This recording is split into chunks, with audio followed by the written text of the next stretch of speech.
Guys, বৃষ্টিতে কেমন লাগছে বলো।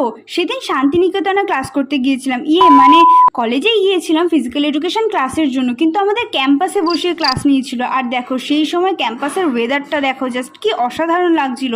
এদিকে স্যার ক্লাস করাচ্ছে আর আমার খাতার 12টা বাজাচ্ছে। সামনে স্যার ক্লাস নিচ্ছিল আর এখানেও বসে আঁকছিল, তাও আবার আমার খাতায়। যাই হোক, তারপরে বৃষ্টি নেমে যাওয়ায় আমরা সবাই অডিটোরিয়ামের ভেতর ঢুকে গিয়েছিলাম, কারণ সেখানে প্র্যাকটিক্যাল ক্লাসও হবে। তো সব শেষে ফিজিক্যাল এডুকেশন ক্লাস শেষ করে বেরিয়ে দেখি 3 মূর্তি দাঁড়িয়ে আছে, তাদেরকেও আমরা একটু ভিডিওতে নিয়ে নিলাম। তারপর খিদের জন্য একটা ওরিও বিস্কুট কিনে পড়তে যাচ্ছিলাম।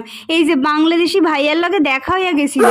তেমন কিছুই না, আমি একটু ওরিও বিস্কুট খাওয়ানো শেখাচ্ছিলাম কিভাবে খেতে হয়। তারপর পরে বাড়ি ফেরার সময় দেখি বাইরে আরো জোরে বৃষ্টি হচ্ছে। সেখানে আমি একটা ব্যাপার শিখলাম, শীতের কাঁথা আর বর্ষার ছাতা যদি সাথে না থাকে তাহলে কি হয়। যাই হোক, বৃষ্টির মধ্যে কলেজে কটা ফটো তুলেছিলাম, কেমন লাগলো সেটা জানাতে ভুলো না। আজকের মতো